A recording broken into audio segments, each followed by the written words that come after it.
9:03 en Contacto Directo. A partir del 1 de noviembre, los supermercados, hipermercados, fabricantes, los importadores, proveedores, en forma general, las tiendas grandes, tiendas de conveniencia, todos ellos deberán aplicar el manual de buenas prácticas expedido ya por la Superintendencia de Control de Poder de Mercado el pasado 28 de agosto. Pedro Páez, Superintendente de Control de Mercado, bienvenido, gracias por estar con nosotros. Buenos días, encantado de estar acá. Muchas gracias. Uno de los objetivos es contribuir a que la calidad y el justo precio de los productos beneficie al consumidor. Y una de las normas que aplican indica que tanto proveedores como supermercados no podrán, dice, utilizar tácticas como reducir sus precios por debajo de sus costos con el fin de eliminar a sus competidores. ¿Por qué es necesaria esta prohibición? Le pregunto, ¿eso no es parte de las estrategias de venta que puede cada uno tener? ¿En qué se afecta al consumidor? Primero, esto no impide que se puedan hacer promociones siempre y cuando se explique explícitamente de qué se trata y sea un tema temporal. Lo que está evitando es la posibilidad de que se pueda bajar los costos para bajar los precios por debajo de los costos para eliminar a la competencia, quedarse con el mercado y hacer después lo que se les da la gana, ¿no? Ahora, ese mismo artículo dice más abajo que deberán dar preferencia en las promociones, en otra parte más bien, a los productos nacionales con altas cualidades nutritivas. Ahora, sí. ¿Cómo deberán dar preferencia? ¿Eso quién lo establece y cómo? No, esto es parte de un proceso en el que tiene que haber una negociación entre proveedores, consumidores y las cadenas de los supermercados. Hay que romper con el paternalismo y con la visión estadocéntrica.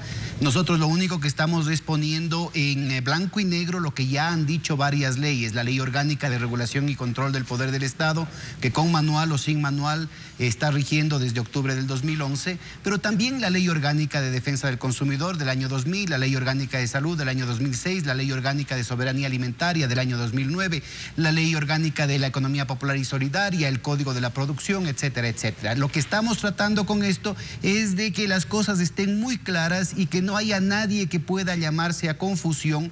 Recuerde que el desconocimiento de la ley no exime de culpa y así evitar las sanciones. Bueno, veamos en qué otros puntos están haciendo estas aclaraciones sobre los precios y las formas de pago. Dice, entre otras cosas, que el producto será exhibido, dice, con su precio final al consumidor y que para los pagos se aceptarán todos los medios legales vigentes en el país, que no podrán excluir ni discriminar a ninguno de ellos.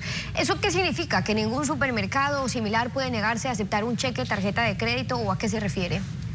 No, básicamente hace referencia a que tiene que acabar con el engaño que se está dando de manera más o menos generalizada en varios mercados, no solamente en los supermercados, en varios sectores de la economía, de presentar los precios sin el IVA, por ejemplo, o de poner un asterisco y más abajo en letra pequeña o decir el precio más del IVA. No, de acuerdo a la Ley Orgánica de Defensa del Consumidor del año 2000, es obligatorio poner el precio final y no dejar ningún espacio ni para la ambigüedad ni para la confusión. Claro, de acuerdo a eso en cuanto a cómo tiene que ser exhibido el precio final, pero luego yo me refería a la parte que dice para los pagos se aceptarán todos los medios legales vigentes en el país. ¿Eso qué incluye? ¿Que no pueden negarse a recibir un cheque o una tarjeta, que son medios legales en el país o qué? De ninguna manera, los cheques son de aceptación voluntaria. Ok, en medio de eso está un medio legal vigente que son, por ejemplo, todas las tarjetas de créditos. Pueden decirle a uno, le pregunto, esta tarjeta no le acepto, esta otra tarjeta de crédito sí le acepto, porque son los medios legales vigentes, ¿o cómo funcionaría? No, que son de aceptación obligatoria, son los medios basados en el dólar. Ahorita está en circulación y de poder liberatorio que tiene el dólar. Los otros son de aceptación voluntaria. ¿Incluye el dinero electrónico una vez que esté en marcha? Así es, también es de aceptación voluntaria. Otra norma es la obligación de la exhibición, ponen ustedes en las góndolas o las estanterías. Dicen que el contrato de provisión lleva implícita obligatoriamente la exhibición de los productos en las góndolas, que no se permitirá una categoría de productos por su marca que ocupe exclusivamente una sola estantería, que debe ser ocupada por productos similares cuyo espacio de ocupación no será inferior al 15% de la percha, y disposiciones sobre ubicación incluso de productos en las perchas, estanterías. ¿Por qué? porque hay que evitar la manipulación del imaginario del consumidor. Inclusive en algunos productos usted no dice hoja de afeitar, ¿no es cierto? Dice cuál es la marca más conocida, o no dice dentífrico, a veces ni siquiera se sabe qué es el dentífrico, se dice la marca conocida como genérico. Esto forma parte de un proceso de arrinconamiento del margen de opción del consumidor a un abanico muy reducido, 2, 3 marcas grandes, a más de las marcas grandes, a más de las marcas tradicionales, a más de las marcas del propio supermercado. Hay una obligación de dar un espacio para las marcas minoritarias, sobre todo para las marcas innovadoras, precisamente para permitir que la competencia le apunte a la excelencia, a la calidad, a la innovación y no en la captura del consumidor.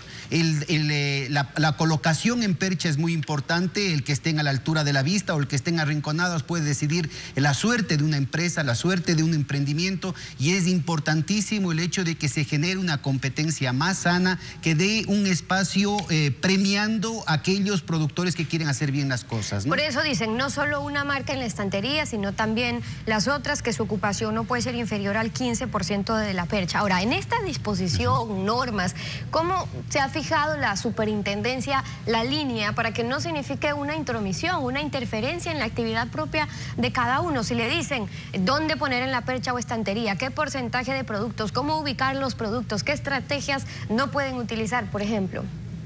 No entramos a ese punto. La libertad de contratación está preservada en la Constitución y somos muy respetuosos de esos elementos. Usted podrá encontrar 18 páginas de considerandos con artículos explícitos de la Constitución y las leyes que he mencionado. Ese no es el sentido del tema. Lo que necesitamos es preservar la calidad de la competencia y proteger al consumidor de manipulaciones de marketing y de propaganda que basadas en la cadena, digamos, lo que se conoce como la cadena en el recorrido que hace el consumidor en el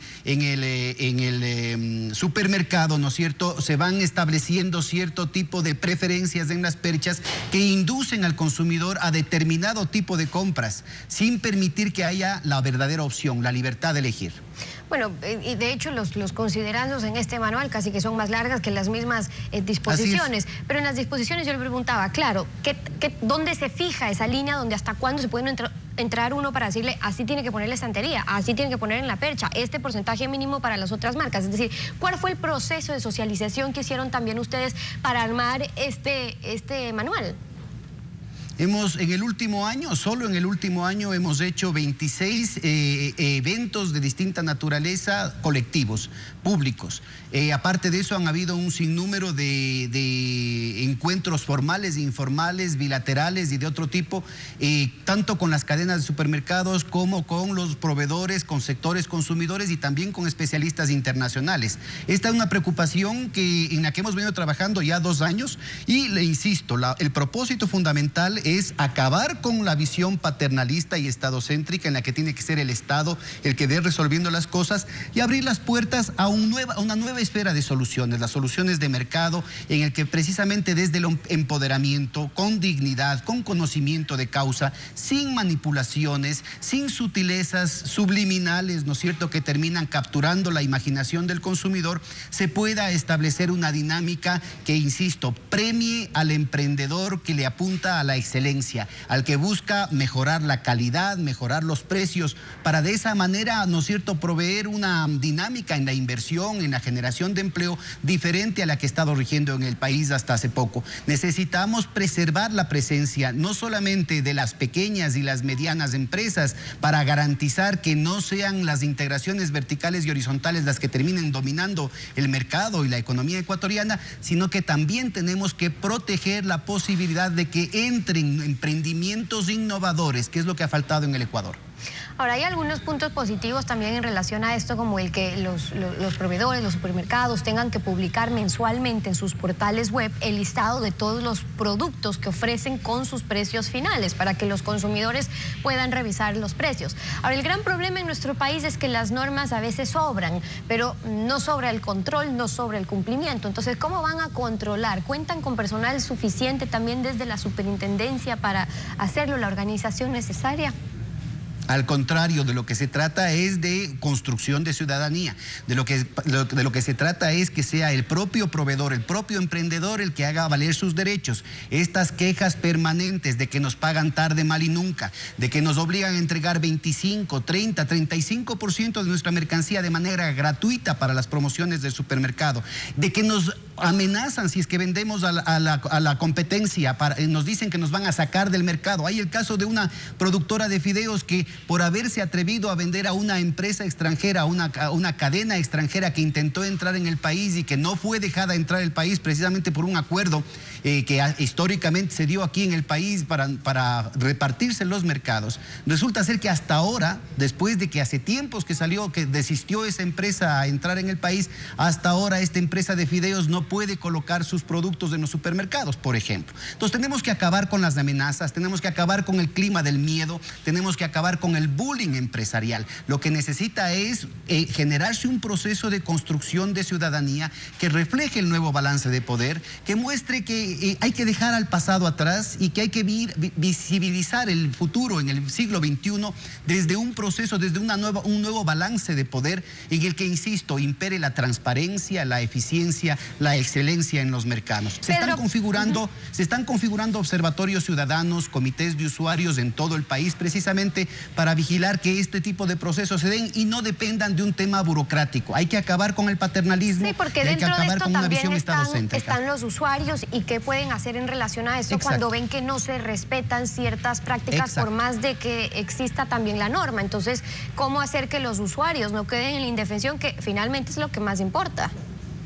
Usted tiene toda la razón. Mire, lo fundamental ahí y lo nuevo aquí es precisamente que hay que dejar atrás como única opción una demanda en torno al aparato estatal, que se cambie una política, que se cambie un decreto, que se fije un precio, que se cambie un ministro, que se cambie un presidente. Ahorita estamos abriendo una nueva dimensión de la disputa social, de la construcción social basada precisamente en la sociedad civil, en las transacciones cotidianas que hacemos, en un proceso de crecer nosotros mismos como personas, y parte de ese proceso es la conciencia, la toma de conciencia, la toma de responsabilidades de la ciudadanía en tanto consumidores de lo que nos llevamos a la boca. Todo lo que se está haciendo, por ejemplo, para ver la etiqueta, para el tema, por ejemplo, de los transgénicos, que ya desde la Ley Orgánica de Defensa del Consumidor y antes también 25 años que se dice que si es que hay ingredientes transgénicos tienen que estar en la etiqueta. El tema de la veracidad al decir que este producto sirve para bajar de peso, para retener la caída del cabello. Esté también informada sobre estos cambios y consciente de ello. Pedro Páez, superintendente de control de poder de mercado, hoy en Contacto Directo. Muchas gracias por haber estado con nosotros. Muchas gracias también.